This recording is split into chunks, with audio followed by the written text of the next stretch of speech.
David O'Sullivan here, and in this video I'm going to be doing a review of the BFG. And the BFG is an epic fantasy adventure based on the Roald Dahl children's book of the same name. It tells the story of a little girl called Sophie, played by Ruby Barnhill, who after spotting a giant on the streets of London, it gets whisked off to a giant country by this giant, who she ends up discovering is actually a smaller, more friendly giant, who she affectionately calls the BFG.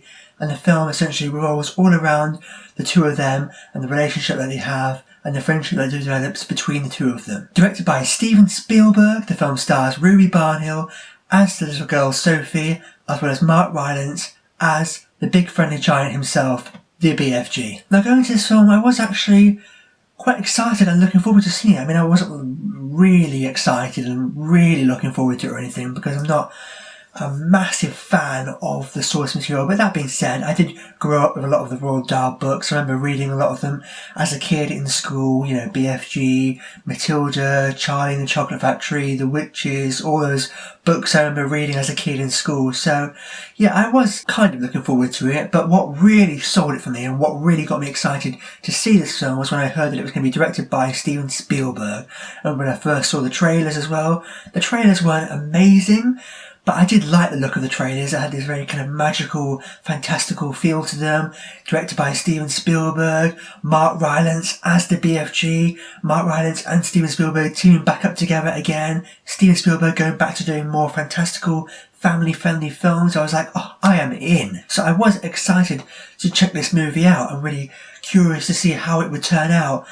And although it wasn't as good as maybe I wanted it to be, it still was a good, fun, family-friendly film that I think kids will really enjoy. I was expecting something more along the lines of an E.T. or a Jurassic Park, but this film was a little bit more kid-friendly. It was a little bit more kind of safe. It was a little bit more kind of, you know, squeaky clean, which wasn't necessarily a bad thing. I mean, this is a kid's film, and the book in which it is based on is a kind of children's book for little kids, really, so it had to pander it down to kids because it is based off of a children's book and it is for kids. It is a kids film. But that being said, I would have preferred if it maybe was a little bit darker in certain parts. I mean, apparently the book does have some kind of darker kind of undertones to it, but this film is very kind of Spielbergian, which I didn't necessarily take against. Knowing it's a Spielberg film, it's gonna feel very kind of friendly and fun and, you know, for the family, magical, fantastical, and it did, you know, it just, I preferred if it had a little bit more of an edge to it. But that being said, I did think this was a good film and I think it was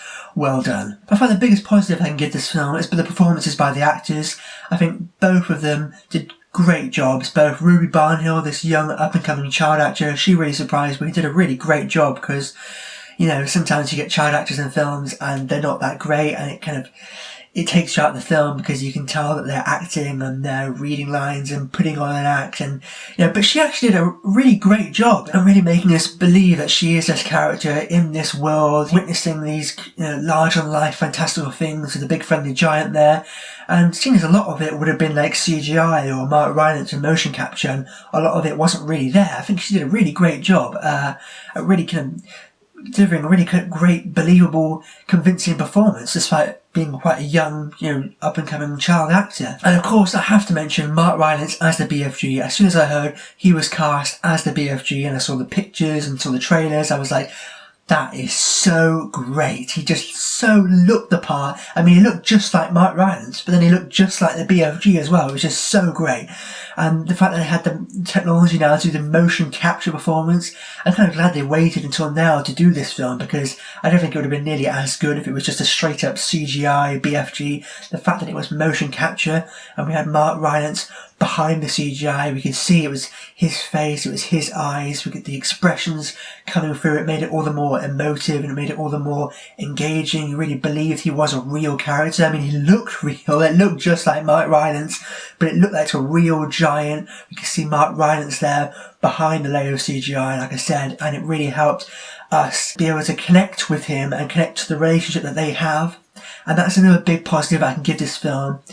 One of the biggest positives I can give it is the relationship between the two lead characters of Sophie, played by Ruby Barnhill, and the BFG, because that's what this film revolves all around, really. In terms of the story, not a whole lot really happens. It's mainly about the two of them bonding, their relationship, their friendship developing over the course of the film, and that's what this film really succeeded on triumphantly, was the relationship between these two characters. I think that worked really well. You really bought into it, despite, Mark Rylance and the motion capture kind of CGI performance, and the child actor there, they both did a great job, because really, for the most part, the majority of the film is just those two. There's hardly anybody else in this film. I mean, toward the end of the film, some more characters come in there when they go off to, London and Buckingham Palace and all that. And we've got the other giants, of course, as well. But for the most part, majority of the film, it's just those two. And despite the fact it's a motion capture performance and a child actor, the majority of the film, it works surprisingly really well. And I think the two of them both did a remarkable job in their respective performances, and it really succeeded in, the relationship between the two of them. And another positive I have to give this film is the visuals of the film. Even though I didn't find the story itself as interesting and as engaging all the time as I hoped I would, I wasn't fully interested and engaged throughout the entire film. But that being said, from a visual standpoint, I was in awe just from the look of the film. Just there's so many great visual moments throughout the film, particularly the sequence involving the catching of dreams when they get to the tree there, and we see the BFG's job of catching these dreams. I was enjoying it just from, a visual perspective, just looking at this, remarkable visual display of, the dreams and the tree and just the whole look of it. I was in awe of and really engaged. Visually, this film, and Spielberg did not let me down. You could tell it was being directed by someone who knew what they were doing, because from a visual perspective, it looked great. Now going into some negative side for the film now, and I do have a few negatives. First off, I'm not sure if this is a valid criticism or not, or if I'm not understanding it properly, but there's many times throughout this film when I kept getting confused as to what time period it's set in, and I'm not sure if that was done on purpose or if it was just a bit of a mistake. I think it probably was done on purpose because it was a little bit too kind of obvious to have been a mistake, I think. I'm not sure if that's how it's done in the book. It's like a mishmash of different time periods and different eras, because there was many a time when I kept getting confused as to, hang on a minute, when is this actually set? What time period is this set in? I have a feeling it kind of was done on purpose. I have a feeling that here's how it is done in the book, that it is kind of a mishmash of different time periods and different eras. It just got a little distracting for me throughout the film because I kept getting confused as to, hang on a minute, when is this actually set?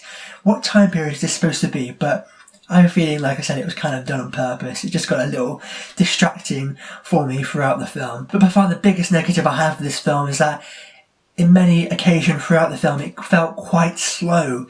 There was many times that it felt quite slow, that it was kind of quite drawn out. Not a lot was really happening, and I wasn't bored with the film. I didn't dislike what I was seeing, what I was watching, but it just kind of got a little slow in parts. I was like, okay, when's something going to happen here? When are we going to get to the next bit? And the fact that it was about 2 hours, I think, I really feel like they could have shaved half an hour off and it could have been like an hour and a half film. I think being a kid's film, it really should have been like an hour and a half. By the time we got to the latter half of the film, it got a little tedious towards the end, where I was like, oh, okay, come on, when are we going to wrap this up? When is it going to get to its end? But that being said, I did like the final sequence involving the Queen at Buckingham Palace. There was a lot of kind of comedy in there that helped to kind of rejuvenate and reinvigorate the film, and it got you laughing and you could have fun with it. It's just that, up until that point, it wasn't as fast-paced and as tight a film as I was hoping it would be. But that being said, there was a lot of the parts of the film I liked. It's just that there was a lot of parts that were a little kind of slow and drawn out as well. And also my final negative is the story itself. I know this is based on the story of the children's book, and I'm pretty sure they did the exact same thing as the children's book did, but I think there wasn't really enough to the story. There wasn't really enough to make up a 2-hour runtime. Like I said, I think this film would have worked better as an hour and a half film, or maybe even a short film. But as a 2-hour feature-length film, I don't think there was really enough to the story to make up a film of that length. I just think that for a story of this kind of simplicity, it didn't require a 2-hour runtime. Overall, the BFG may not be one of Spielberg's finest films.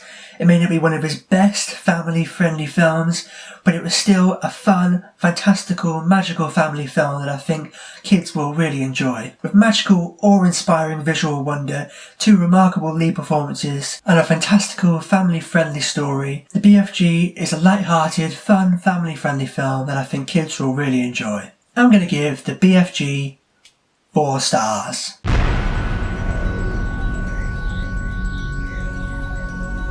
I don't think this is one of Spielberg's best films. I don't think it's anywhere near as good as his other family-friendly films like E.T. and Jurassic Park, which I think are films that appeal to adults as much as they do kids. But it was still a well-done film that, for the most part, I liked and enjoyed, and I did think it was a good film. So there we go, that wraps up my review of Spielberg's The BFG. Have you seen the film yet, and if so, what do you think about it? Let me know down below, I'd love to know. And as always, if you like this video, make sure to click subscribe to see more. But for now, I've been David O'Sullivan. I'll see you next time.